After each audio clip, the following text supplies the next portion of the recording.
Hello दोस्तों, welcome to ट्यूटोलॉजिक। आशा करता हूँ आपको लास्ट वीडियो पसंद आया हो, जिसमें हमने सीखा था कैसे एनएससी की वेबसाइट से हिस्टोरिकल डेटा को फैच करना है फॉर एनी स्टॉक्स। और आज भी आपके लिए एक बहुत इंटरेस्टिंग वीडियो लेके आया हूँ, जिसमें हम देखेंगे कैसे ऑप्शन चेन का जो डेटा है उसको फैच करें रियल टाइम में। ठीक है, तो स्टार्ट करते हैं। सबसे पहले एक फ़ाइल क्रिएट कर लेते हैं, new file, option chain dot पाई फाइल का नाम देते हैं और इससे स्टार्ट करते हैं। इस मॉड्यूल के लिए हमें दो पैकेज की ज़रूरत होगी। एक होगा हमारा रिक्वेस्ट और एक है पेंडर्स। क्लास क्रिएट कर लेते हैं। मैं क्लास का यूज़ कर रहा हूँ अपने मॉड्यूल के लिए। ये नाम कुछ भी हो सकता है, मैं जस्ट फाइल के नाम का ही दे रहा हूँ यहाँ पे नाम, तो इसे आप कुछ भी डाल सकते हैं। हमारा इनिट फंक्शन बना लेते हैं जो कि एज अ कंस्ट्रक्टर काम करता है पाइथन में, सेल्फ डॉट URL। इसको मैं प्राइवेट बना रहा हूँ। इसमें हम फॉर्मेट का यूज़ करके सिंबल को सेट करेंगे यहाँ पे, और सिंबल है हमारा जो कि कंस्ट्रक्टर में हम सप्लाई करेंगे। डिफ़ॉल्ट वैल्यू निफ्टी दे देते हैं, और एक और वेरिएबल हम यहाँ देंगे अपने HTTP रिक्वेस्ट के लिए जो कि है time out. By default 5 seconds का दे देते हैं। सेल्फ डॉट सेशन, यहाँ पे हम सेशन को क्रिएट कर रहे हैं बिकॉज एनएससी की वेबसाइट में जब हम रिक्वेस्ट को भेजते हैं तो कई बार कुकी डेटा भी रिक्वायर होता है API URL को एक्सेस करने के लिए, जिसके लिए हमें सेट करना पड़ता है कुकीज़ को नॉर्मल जो एनएससी की वेबसाइट है उस पर ब्राउज़ करके, जो कि है www.nscindia.com। तो उसे जनरेट करेंगे हम और इसमें सेट करेंगे वेरिएबल के अंदर। तो हम सिंपली एक सेशन का इंस्टेंस बना लेते हैं, और इसके बाद जो हमारा हेडर है जो हम इसे सेट करना चाहते हैं यहाँ पे, वो कंस्ट्रक्टर के अंदर ही, सेशन के अंदर ही सेट कर देते हैं, जिससे कि हमें बार बार हर एक रिक्वेस्ट में सेट करने की ज़रूरत ना पड़े। इसमें हम भेजेंगे यूज़र एजेंट। मैं इसे कॉपी कर लेता हूँ। तो ये हमारा हेडर है जिसमें हमारा यूज़र एजेंट है ये, और एक्सेप्ट एनकोडिंग के लिए ये है, और एक्सेप्ट लैंग्वेज ये। स्टार का मतलब है कि ये सारी एनकोडिंग को एक्सेप्ट करता है, तो सिंपली यही इसका मतलब है। तो ये हमारा हेडर हो गया। हेडर के बाद हमें टाइम आउट भी सेट करना है अपने क्लास मेंबर फंक्शन के लिए। सेशन से हम अपना सेशन जनरेट कर लेते हैं HTTP रिक्वेस्ट भेज के। तो इस तरह से हमने अपना सेशन भी जनरेट कर लिया। तो हमारे कंस्ट्रक्टर का या इनिट फंक्शन का बस यही तक काम था। अब इसके बाद हम एक और फंक्शन क्रिएट कर लेते हैं जो कि है हमारा फैच डेटा। इसके अंदर हम पैरामीटर्स देंगे एक्सपायरी डेट फ़िल्टर के लिए, स्ट्राइक प्राइस फ़िल्टर के लिए, और नंबर ऑफ़ रोज़ हमें कितने चाहिए आफ्टर द स्ट्राइक प्राइस, वो यहाँ पे हम सेट करेंगे। तो सबसे पहला हमारा expiry date, default is none, starting strike price none, और number of rose.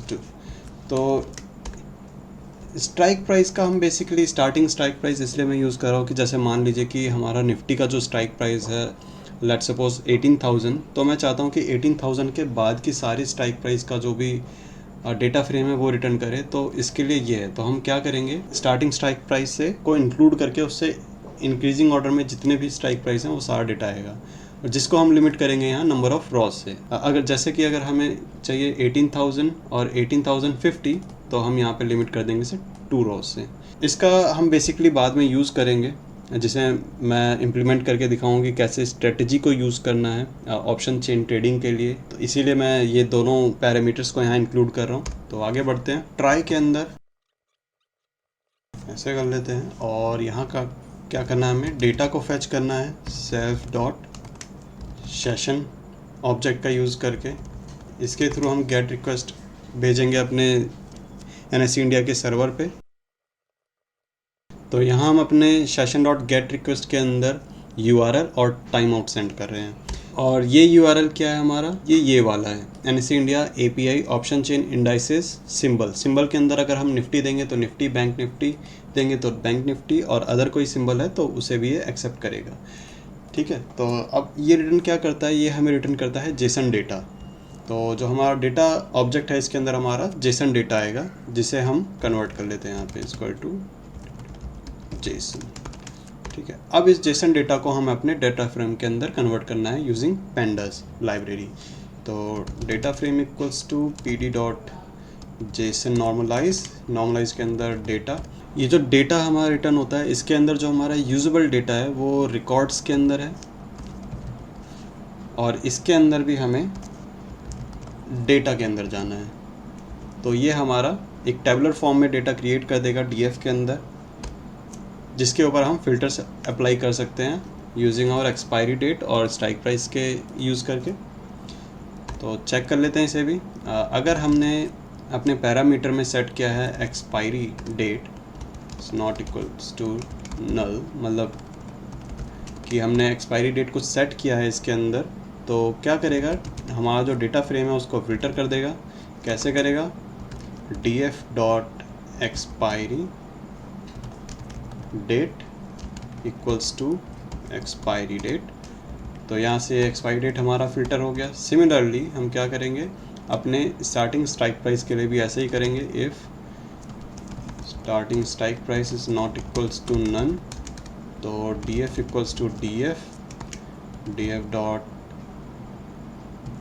Strike price greater than equals to strike price.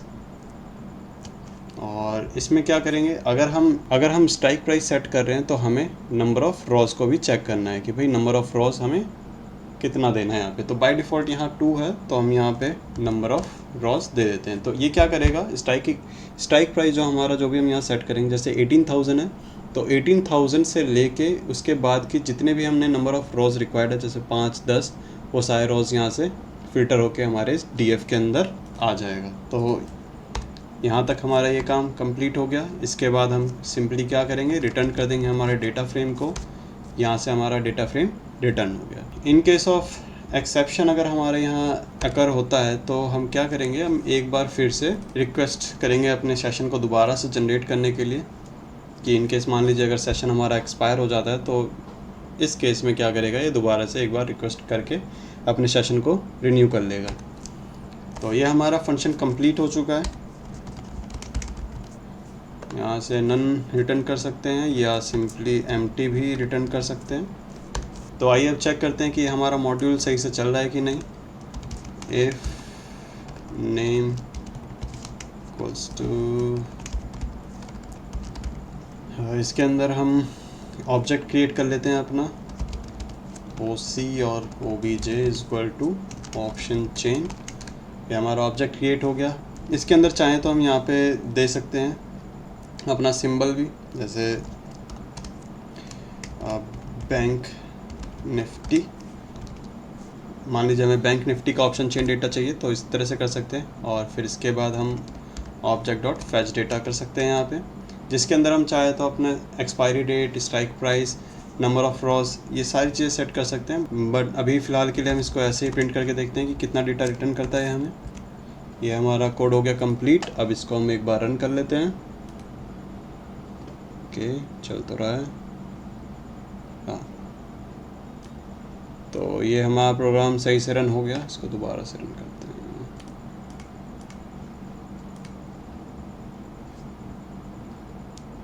तो ये हमारा प्रोग्राम रन हो गया। इसके अंदर आप जैसा कि देख सकते हैं 559 रॉज हमें मिले हैं, जिसमें स्ट्राइक प्राइस भी है और एक्सपायरी डेट भी है। काफ़ी सारे हैं इसके अंदर। अब इसे हम फ़िल्टर करना चाहते हैं। फ़िल्टर हमें कैसे करना है, जो हमारा फैच डेटा है उसके अंदर हम एक्सपायरी डेट को सेट करते हैं।